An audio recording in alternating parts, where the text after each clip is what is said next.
പത്തനംതിട്ടയിലെ SFI മുൻ നേതാവ് പോലീസ് മർദ്ദനത്തിന് ഇരയായി എന്ന് സ്ഥിരീകരിക്കുന്ന അന്വേഷണ റിപ്പോർട്ട് മാതൃഭൂമി ന്യൂസിന്. ആലപ്പുഴ ഡിവൈഎസ്പി മധു ബാബു, മുൻ SI ഗോപകുമാർ എന്നിവർ ചേർന്ന് ജയകൃഷ്ണനെ ക്രൂരമായി മർദ്ദിച്ചുവെന്നാണ് കണ്ടെത്തൽ. പത്തനംതിട്ട മുൻ SP ഹരിശങ്കറിന്റെ റിപ്പോർട്ടിൽ തുടർ നടപടി ഉണ്ടായില്ല.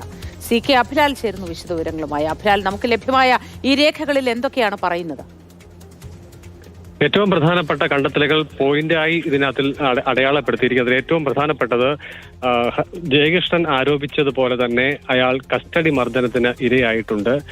ഇപ്പോൾ DYSP ആയി ചുമതല വഹിക്കുന്ന മധുബാബു, സർക്കാർ സർവീസിൽ നിന്ന് വിരമിച്ച SI ഗോപകുമാർ എന്നിങ്ങനെ 2 പേർ ചേർന്ന് കസ്റ്റഡിയിൽ ജയകൃഷ്ണനെ ക്രൂരമായി മർദ്ദിച്ചു എന്ന് അന്വേഷണ റിപ്പോർട്ടിൽ എടുത്തു പറയുന്നുണ്ട്. മാത്രമല്ല, കോടതിയിൽ ഹാജരാക്കിയ വേളയിൽ ജയകൃഷ്ണൻ നൽകിയ വിവരത്തിന്റെ അടിസ്ഥാനത്തിൽ പിന്നീട് ജയകൃഷ്ണനെ ആശുപത്രിയിൽ പരിശോധനയ്ക്ക് വിധേയമാക്കിയപ്പോൾ മുഖത്തടക്കം പാടുകൾ ഉണ്ട് എന്ന് ആശുപത്രി രേഖയിൽ പറയുന്നതായും ശേഷം ദീർഘകാലം ഇദ്ദേഹം തൃപ്പൂണിത്തുറയിലെ സർക്കാർ ആശുപത്രിയിൽ ചികിത്സയ്ക്ക് വിധേയനായതായും റിപ്പോർട്ടിൽ പറയുന്നുണ്ട്.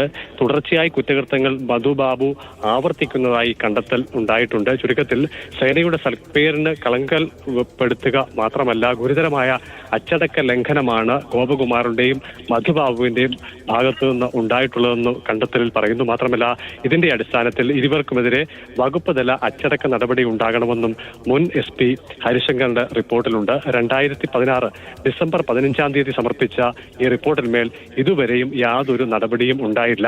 ഇത് ചൂണ്ടിക്കാണിച്ചുകൊണ്ടാണ് അടുത്തിടെ ജയകൃഷ്ണൻ ഹൈക്കോടതിയെ സമീപിച്ചിട്ടുള്ളത്.